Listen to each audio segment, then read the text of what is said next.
Hey everyone, welcome to this fabulous interview episode of the Electronic Cafe. We've just had an amazing conversation with Steve Hovington and Roger Lyons. Steve, as you probably know, is in B-Movie, and Roger's like a tech wizard in the industry and worked with so many big bands himself. But they brought this album out under the name Grey Disco called Shades. Mark and I have been lucky enough to hear it. I think it's just been released the last few days. It's a brilliant piece of work, so we had to get him on to talk about it, didn't we, mate? Yeah, I mean, obviously we're big B-Movie fans back in the day. We met Roger when we interviewed Steve on the B-Movie album release. He's worked with OMD, Ultravox, New Order. He's like their go-to keyboard tech mastering wizard. Great fun. And the collision of their two styles is a great album. Grey Disco, phenomenal album. The DNA of all their past is all in it, and people should check it out. Yeah, definitely one of the best albums we've heard this year. So you're right, everyone should check it out, and also enjoy this conversation that Mark and I just had with Steve and Roger and talking about the album. When I stop loving it, I'll stop doing it. Yeah, I don't think that's going to happen anytime soon, mate. He hasn't heard that new song I've sent him.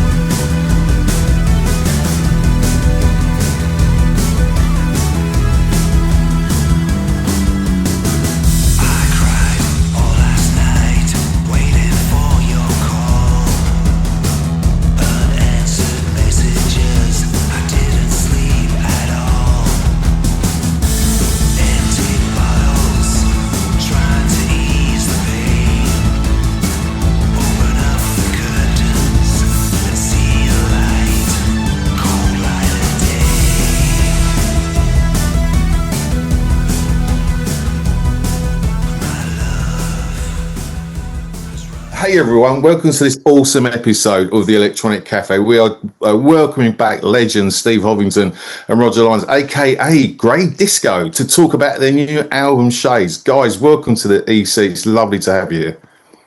Hiya. Nice to be here. Yeah, really good. Roger, can I kick off you, mate? I see we mentioned before we jumped on the proper interview. Yeah, we're absolutely loving this album. How did it happen with you guys? Very organic process, really. So we've got a mutual friend called Andy Woods. He's managed me in the past. He manages Steve and B-Movie. And he approached me about mixing some B-Movie tracks that hadn't been mixed before for the Hidden Treasures album. So I put that album together. That all worked out really nice. I really enjoyed doing it. And then he got in touch and said, do you want to do a bit of writing with Steve? It was going to be B-Movie tracks, we were going to collaborate on some B-Movie tracks. And then Steve came over, we'd never met before, came over to the studio, plugged his bass in, and it was an instant start and an instant vibe straight away. I had this sort of thing semi-prepared, so I had the drum track for Vigil that was kind of a cast-off from one of my other bands. I've got a band called MFBB as well. So I just literally played this drum track and Steve went, right, plugged his bass in, and then he's playing away. And then I'm like, oh, fucking, I like this. Then I turn around, there's a keyboard set up. I start playing this lead line over the top. And the song was there, really. It was that fast. It was that dynamic. And then we were off and rolling then. On the same day, we did the Just Wanna, which was almost, we literally went, should we go to the pub? Then I just kind of went, I've got an idea for a disco track. And in the same again, it was like, bang, bang, bang, bang, bang, done. We've only actually been in the studio twice together. But it was so productive both times. We just got so much done. And then obviously I just take all the bits and mess about with them to my heart's content and finish it off kind of thing, Brilliant. Great process.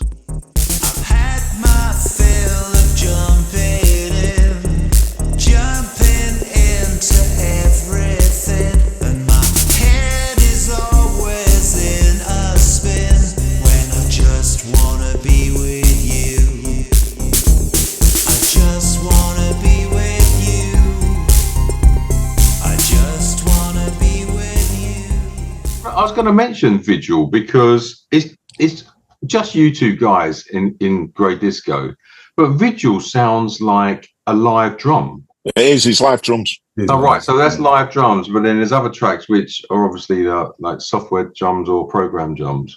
The rest, I mean, it's literally just that one track is live drums. But there's a few of the other songs where I've been conscious about trying to make it sound like a drummer. I'm a frustrated drummer. I can't play the drums, but I know exactly how they go together, you know. So I could build beats all day. Yeah. So yeah, it's some of it's very electronic sounding, and you know, it was a semi-conscious decision, I think, on my part to make a lot of the drums sound like drums, you know. So Steve, I was going to ask you. I mean, obviously we spoke last year when the B Movie album came out. Yeah. And we was fortunate to speak to Roger at the same time because he was in the studio, sort of kind of working on bits and pieces. This Grey Disco project, is this going to be something that carries on between you guys? I mean, it sounds amazing. Or is it just kind of like a project you've done between your own projects? Well, no. I mean, as far as I'm concerned, we're carrying on. This is the beginning of Grey Disco.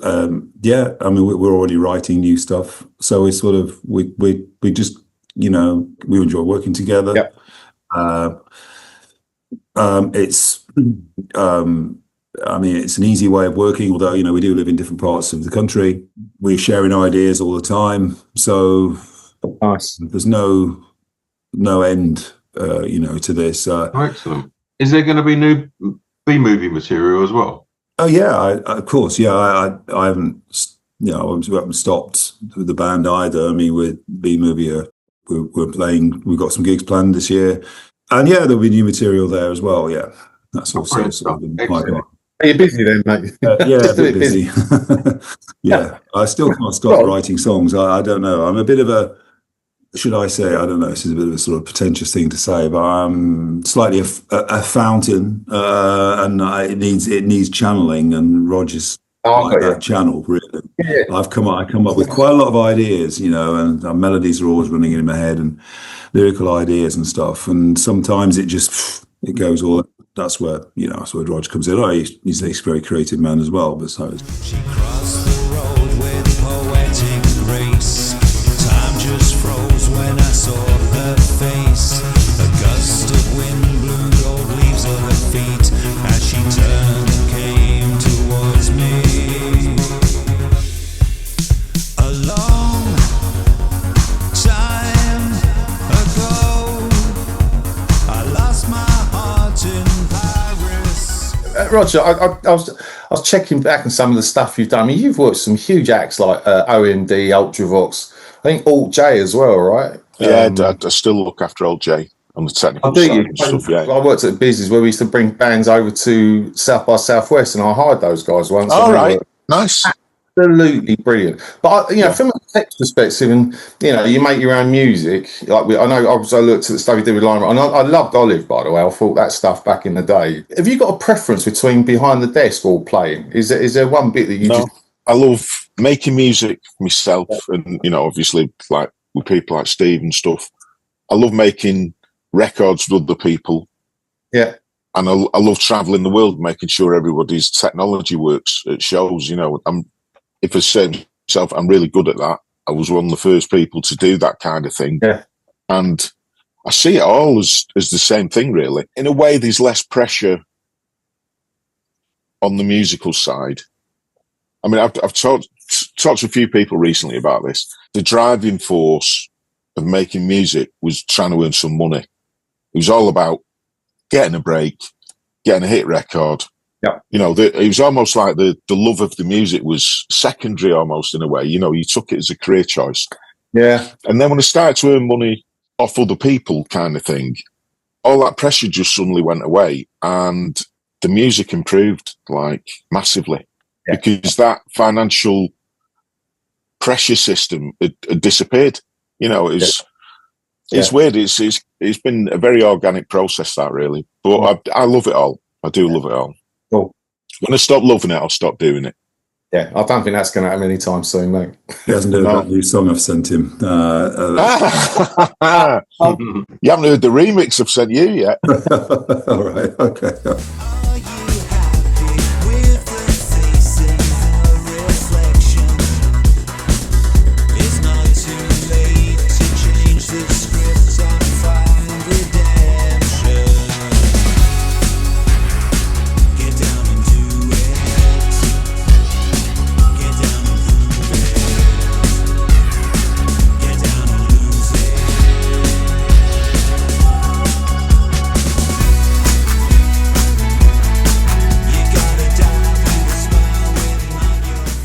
You mentioned earlier that you've only met up a couple of times, like physically got together to do this. I mean, yeah, it seems very organic, as you said, and it seems very harmonious as well. I mean, you seem to bounce off of each other really well. I mean, no clashes in ideas and everything. It seems like a perfect fit.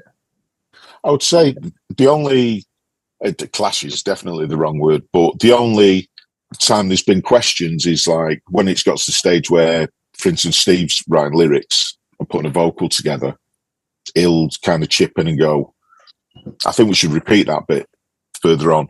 And I always take that on board. And it's, you know, that's happened quite a few times. It's always worked out. You know, it's good. We seem to be very much pulling in the same direction. Amazing. And Steve, did you guys have, I think you might have said this already, like I think you mentioned, Roger, stuff almost seemed to happen as you get in the studio, but did you have a few songs pre-written before you actually got together, or was it a case of sitting there in the studio going, right, let's get creative? Well, I guess most of it was off the bat was just us making stuff up on the spot. I'd maybe pick Paris out from Steve's side, which I don't know, was that something you had already? I'd had that. I'd been playing around with a acoustic. And it was. I had the acoustic chord sequence and stuff like that, and it was a completely different song. I think it's obviously Roger's influence of getting together that I just suddenly kind of got this idea. This actually would make quite a really good sort of more electronic sounding track. So and it did in the end. And it's the World in Action was another one I think that I had kind of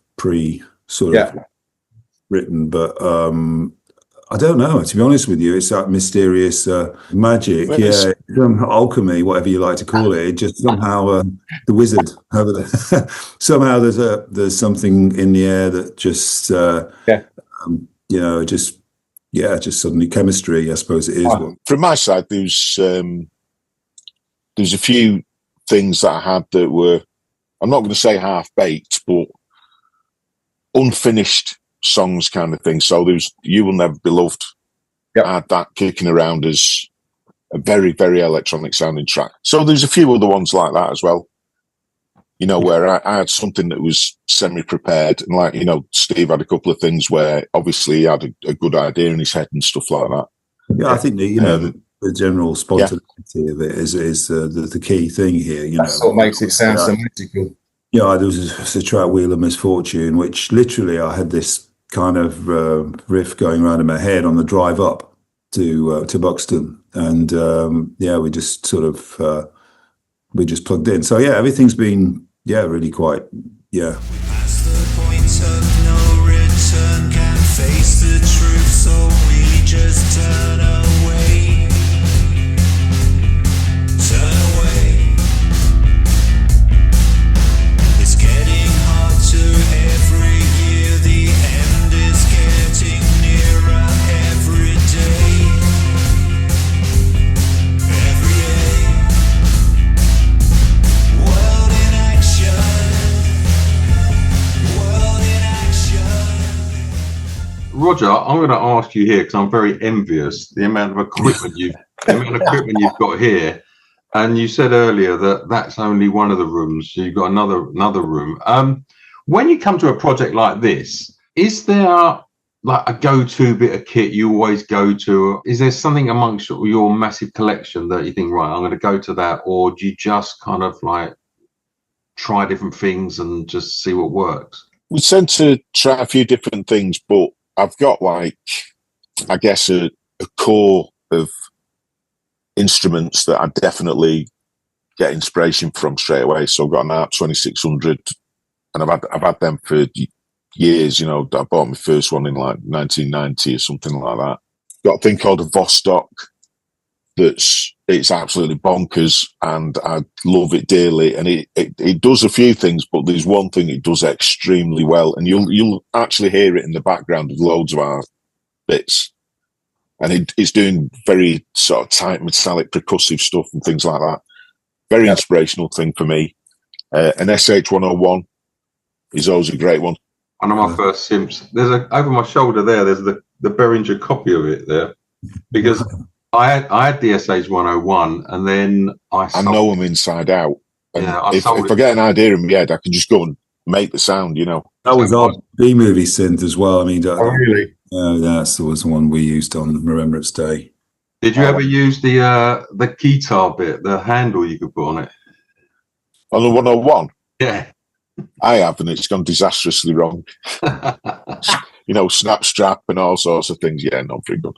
Yeah, that was one of my first Sims, and I sold the original one, stupidly. But then I bought that Behringer copy there of the 101. Behringer one's great. I've got one of them right in front of me, right, literally a hand's reach away. There's those Behringer ones, and then there's a white Roland one just there. And going back to what you guys said, this album, there is so much texture and tons of influence, which we were talking about earlier, and no track sounds remotely similar. There's so much texture in it. But did you guys do all the production and mastering this as well? Because that's what's really impressive as well. Yeah, not just the construction of the songs and the melodies, but the overall production and mastering is fantastic. That's Roger. Right. It's not. I didn't know. I was going to know. So it's Mr. Lyons. When it comes to that, I'm afraid. No, that's it. He's the genius there on that side of it. I'm going red. I get into my own little world when it gets to that stage. And the way I work, even when we're just putting new parts in and stuff like that, I'm mixing as I go kind of thing. So I just get to a point, all of a sudden it's like, oh, that sounds finished. There's no real conscious thought goes into, right, I need to start mixing the track now. Obviously, Steve, B-movie, you're a man for like lyrics and melodies and stuff. I mean, and Roger, you're this great technical wizard. Before you started doing this and you had some ideas, did you have any preconceptions of what it might sound like, or did it just come out in the mixing pot as it did? I took my bass guitar up with me. I had this idea that I would be playing bass. We hadn't really, I suppose, even decided it was going to do the singing. I mean, so it's true. It's true, yeah. So, yeah, literally walked into Roger's studio there, and we had a cup of tea, a coffee or something, and I put my bass on, and the actual album took shape after the initial get-together type of thing. I think we're both coming at it from similar angles, that sort of post-punk kind of, when that era where things moved into more electronic, some sort of futurism to electronic music, and so all influences are similar. We both love early Ultravox and things like that, and I think we're on the same page basically. I think that was such an easy sort of like experience, really.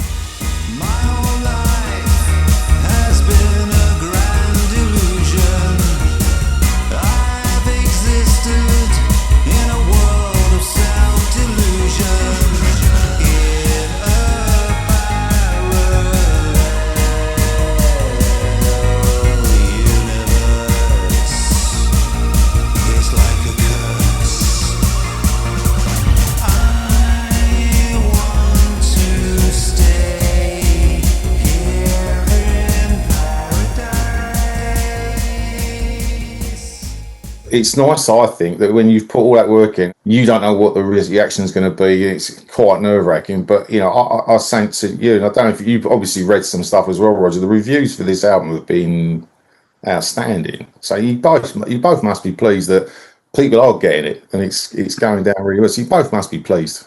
Absolutely buzzing about it. It got to a certain point in the writing process, I guess, where we'd kind of subconsciously turned a corner, and it was like, Oh, hold on. I think we've got an album here. Yeah. You know, I think we got to the point where we had 8 tracks, maybe. And then, you know, I brought You Can Never Be Loved in, I think. And there was another one that was half-baked. And as soon as Steve worked on them, they just went, oh, these fit immediately, you know. And then we had the album. And the great thing about that was the only thing that I had to do when we got to that stage was literally put them in an order.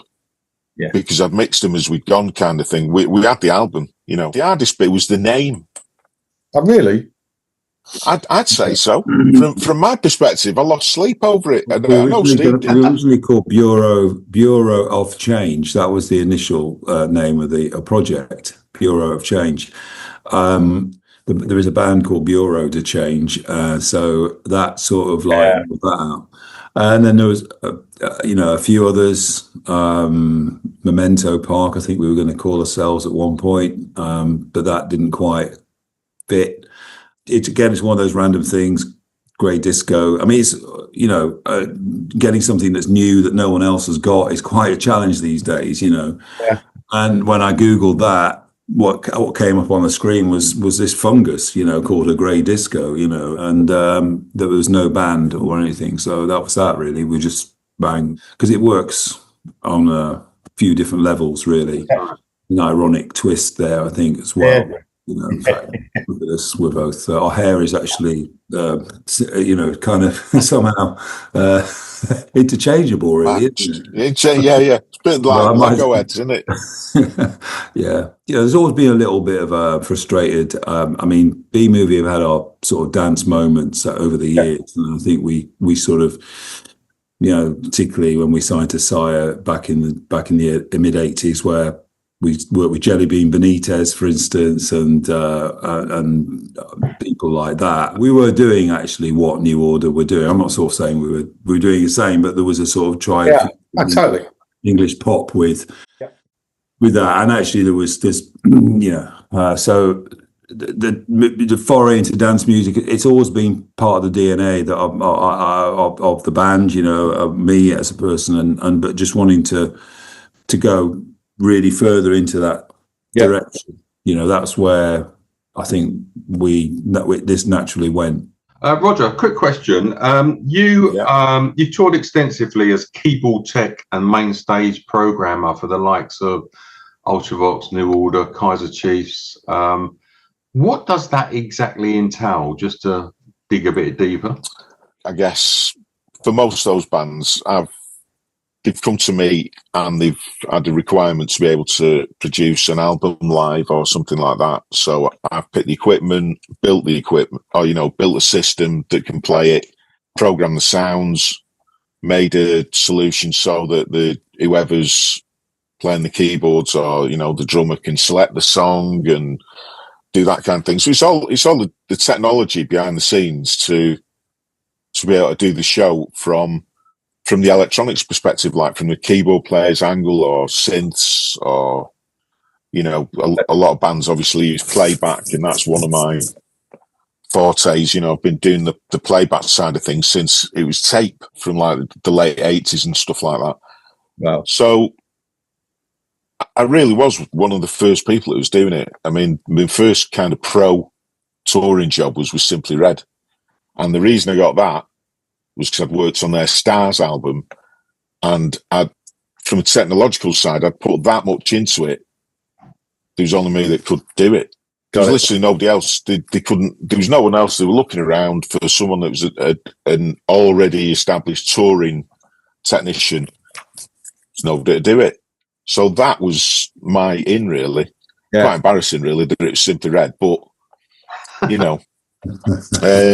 that, and it's all come from there, really. So if you're working with a band like Ultravox or New Order or whatever, and obviously they've got a back catalogue of stuff, and they want to go on the road and they say, we want to play these songs on this tour. So some of those sounds are obviously from old bits of equipment or from back in the day when it was like old albums. Do you recreate some of those sounds to enable them to play live, or are they sampled and just used that way? It's a combination of both, really. I mean, I'll give you an example of New Order, for instance. one of my favourite bands. Big thing for me when they asked me to get involved. I'd known Steve Morris for a long, long time. I'd known Ucky a long time. But to be asked was great. But my thing as a fan, when I used to go and watch him play, was 9 times out of 10, they sounded shit. Really did. You know, the sounds were dreadful. Being brutal about it, you know, as a fan, that was where I was coming from. Yeah. So my thing was, I wanted to sound like the records, but with a live element. So then it was a case of like going and trying to find multi-tracks for old albums and stuff like that. Came to Blue Monday, nobody had a multi-track for it. It'd been lost. So after much scrabbling around and sort of, you know, thinking outside the box, I remembered Quincy Jones had done a remix. So I got London Records to get in touch with Quincy Jones's people. That's an extreme example, but that's the kind of lengths you have to go to sometimes. Yeah, but their live shows around that time sounded amazing. Yeah. Even if I say so myself, they sound amazing because I put my heart and soul into it. Forgive the pun. But but a lot of bands will also come to me with it 90% baked, and it just needs kind of cleaning up and leveling and sure. Integrating into a system, really, you know. Whatever happened to this hero? This warrior surrendered years ago. I wanna be a Renaissance man, growing it and writing poems, living the pain. Just going back to the album Shades, I want to put you both on the spot here. My favourite track is Die Laughing. I love all of them, but for me, what's your favourite track, Steve? Roger, you got a favourite, or are you going to say no? I love all my children the same. Well, I think it's not that I love them all the same, even though I love them all the same. It's more that whatever's playing at the time, it's like, it's really good, this one. You know what I mean? And then 5 minutes later, it's a different one. Really do love them all, but for different things. Die Laughing's a great one because I think that was an idea that you had bubbling around already, maybe, Steve. Because as soon as we got working on it, you know, he had this absolutely banging bass riff. You know what I mean? And it all came out of that, really. I've got a soft spot for Paris. Actually, that's a track that I love because I think it's a summertime song. It's kind of.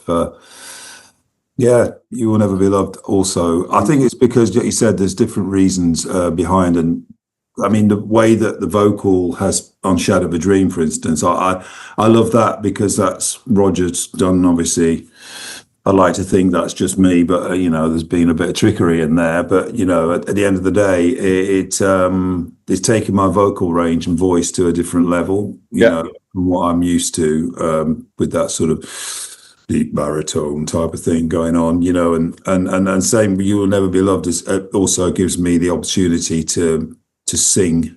The result is a vocal performance, and I think that's what, you know, performances are what the key thing, because we don't have time to do remixes or take 25, take 26 or something like that. It's just got to be done like first take, second take, keeping it moving. You know, we're not going to get bogged down in anything. If it's not sounding 100%, then so be it. There's a line in one of the songs that warts and all, and I think that's a kind of a reflection really here. That's not searching perfection, you know, and so everything is kind of got a sort of freedom to it and kind of natural feel. I think I agree.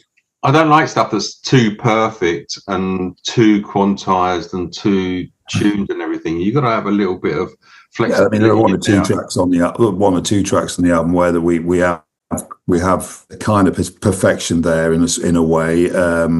Shadow of a Dream is one of those, I think. But others, there's, you know, some vocals are all over the place. To be honest with you, you know. But I in the past, I would have said, "Oof, I need to do it again." Yeah. You know, I'm not happy with that. There's a warble there. You know, there's a pitching issue there, but. There's no way out of it, can't help myself, too hard to quit. There's no way off of it,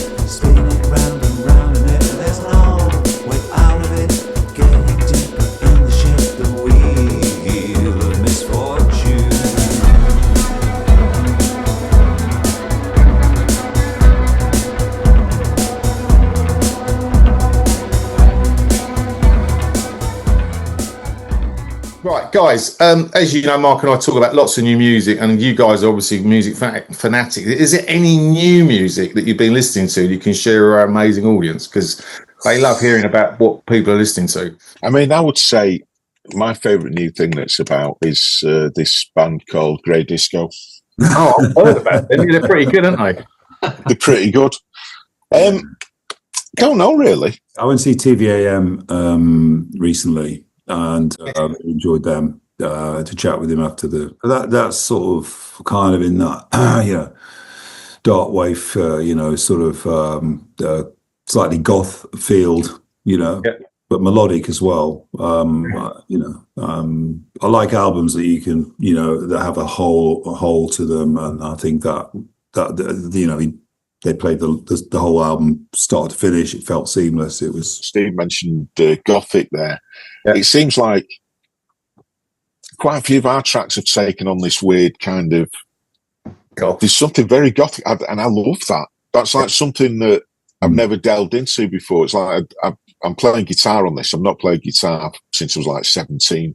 Yeah, and I seem to have gravitated towards these kind of quite gothy sounding guitar riffs. I do know it's a place, if you do want to find some new music, there's this thing called the Electronic Cafe. You should definitely check it out. I'll check that out. Yeah, I've heard about that. Yeah, apparently they play loads of new music because they agree that there's a lot of shit out there. We try and find the gold, so you should check it out. Yeah, I'll do that. Nice to see Cocktails t-shirt as well. Thank you, mate. When I was in Lionrock, we were lucky enough we'd supported them on the tour, and it was one of the best things I've ever done. It was amazing every night. Talking about albums that work seamlessly, we tried to buy a copy of Grey Disco on vinyl, and it sold out pretty quickly. Is there going to be a second run for Grey Disco? I reckon so, yeah. Yeah. I absolutely, definitely, yeah. Yeah, we'll definitely do one, yeah. The only reason we did like a limited run is, I mean, that's literally the only way we can make it work financially, and the maths of it all kind of things. To do little runs, the money comes in, we pay for the run, and then we'll do some more. It's a cottage industry after all. It's great that we've kind of got control of it now, even if it's on a really small scale.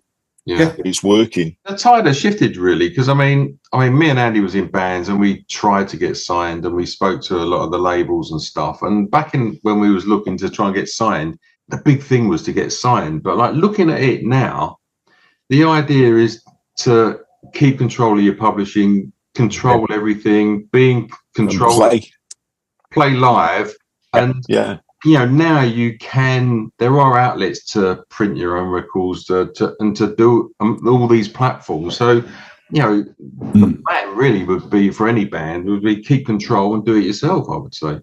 I mean, record companies give you the network of promotion and that. I mean, they've still got that, but I mean, at what cost? Yeah, exactly. And what cost?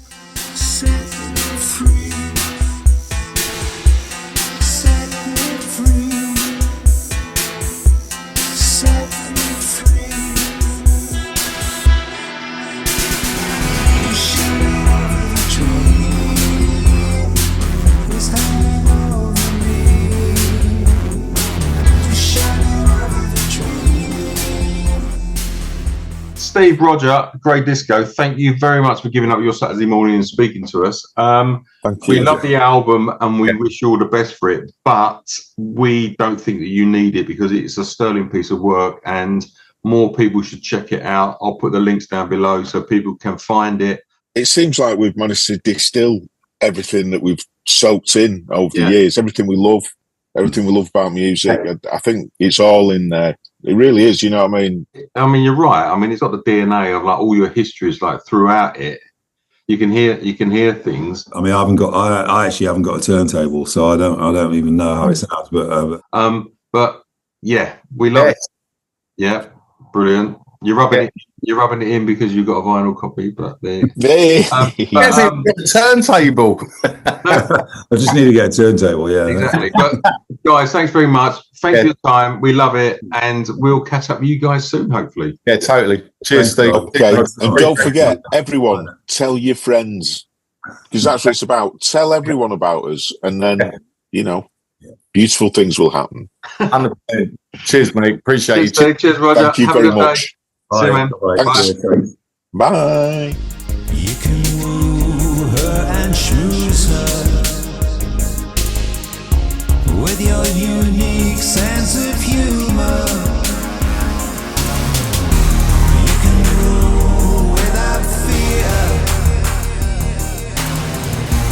make your critics disappear.